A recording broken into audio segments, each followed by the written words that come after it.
بچے کی تربیت کو ماہرین نے 3 حصے میں تقسیم کیا ہے۔ 7 سال۔ پہلے 7 سال بچے کو گود میں اٹھا کے رکھو، دوسرے 7 سال بچے کو غلام بنا کے رکھو، اور تیسرے 7 سال بچے کو دوست بنا کے رکھو۔ پہلے 7 سال بچے کو گود میں اٹھانے کا مطلب یہ ہے کہ وہ تم سے سیکھے، اور ہم تو 3 سال کے بچے کو بھی، آج 2.5 سال کے بچے کو بھی اسکول بھیج دیتے ہیں، مائیں فارغ البال ہونا چاہتی ہیں، لیکن ایسا نہیں ہے۔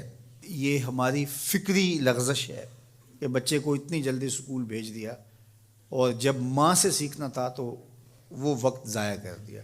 آج بھی جاپان میں 7-8 سال کا بچہ اسکول جاتا ہے، اور آج بھی کچھ اور ممالک کے اندر بھی انہوں نے یہ طے کر دیا ہے کہ 7 سال سے پہلے بچہ اسکول نہ جائے، تو وہ گھر میں بیٹھ کے سیکھتا ہے۔ یہ اس کی تربیت کا مرحلہ ہے، اس کا یہ مرحلہ یہاں مکمل ہونا چاہیے۔ اس کے بعد جب وہ جائے گا تو اس کے قواعد مضبوط ہو چکیں گے اور وہاں جا کے سیکھے گا۔ یہ پہلا اس کا مرحلہ یہاں سیکھنے کا ہے۔ ظاہر ہے باپ تو وہ توجہ نہیں دے پاتا، تو ماں کو بھرپور توجہ بچے کی طرف دینی چاہیے۔ عمومی طور پہ ماضی میں مائیں اپنے بچوں کی تربیت میں انتہائی مبالغہ کرتی تھی اور بہت زیادہ محنت شاقہ کرتی تھی، چونکہ ان کی توجہات کا کوئی اور مرکز نہیں ہوا کرتا تھا، اور وہ سمجھتی تھی کہ ہمارا یہی کام ہے کہ ہم بچوں کی اچھی تربیت کر لیں، اور چند بچوں کی تربیت ہی ماں کی ذمہ داری ہے، اور یہ اگر احسن طریقے سے نبھا دے تو اس نے اپنا حصہ امت میں بھی ڈال دیا، معاشرت میں بھی ڈال دیا، اور قوم بنانے کے اندر بھی اپنا حصہ ڈال دیا۔ لیکن اگر وہ اپنا یہ فریضہ انجام نہیں دیتی، اس میں کوتاہی کر دیتی ہے، تو اس نے پھر کچھ بھی نہ کیا۔ اچھی نسل اچھی ماؤں کی گود سے پروان چڑھ کے ہی معاشرے کو نصیب ہوتی ہے، اور یہ بنیادی اکائیاں ہیں، بنیادی اینٹیں ہیں جس سے معاشرت ترتیب پاتی ہے۔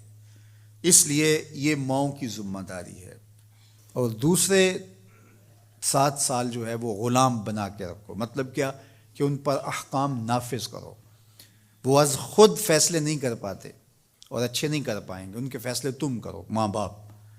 اور پھر اس کے بعد اگلے 7 سال جو ہیں وہ ان کو دوست بنا کے رکھو، چونکہ عموماً جو ہے وہ 14 سے 21 سال تک کی عمر کے بچے جو ہیں وہ دوستیوں سے، اطراف سے سیکھتے ہیں، چونکہ وہ اگرچہ تمیز نہیں رکھتے ہوتے پوری طرح، لیکن پھر بھی ان کی طبع یہ ہوتی ہے کہ وہ سمجھتے ہیں کہ ہم اطراف سے اچھا سیکھ سکتے ہیں، اور وہ بعض کا ماں باپ کو دقیانوس بھی سمجھنے لگ جاتے ہیں۔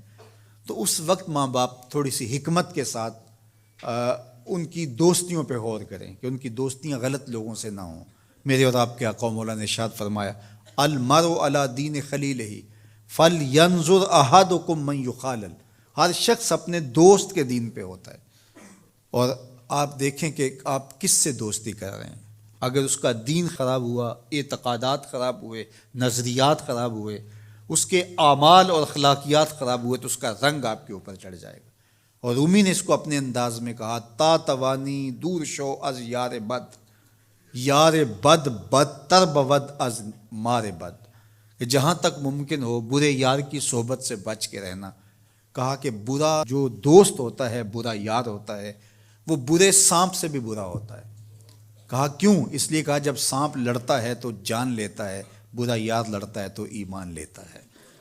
اس لیے صحبت سالے ترا سالے کنن، صحبت تالے ترا تالے کنن۔ اچھے شخص کی صحبت تجھے نیک بنا دے گی، برے شخص کی صحبت تجھے برا بنا دے گی۔ شیخ سعدی فرماتے ہیں، میں حمام میں گیا تو وہاں کسی نے مٹی رکھی تھی، تو میں نے اس کو اٹھایا تو اس سے مہک آ رہی تھی، میں مست ہونے لگا اس کی دل آویز خوشبو سے۔ تو میں نے اس کو کہا کہ تو مٹی ہے، عنبر ہے، موتیا ہے، نسرین ہے، نسترن ہے، کیا ہے تو؟ تیری دل آویز مہک سے مشام ہستی مہکے چلے جا رہے ہیں، اور ہے تو مٹی، تو کیا ہے تو؟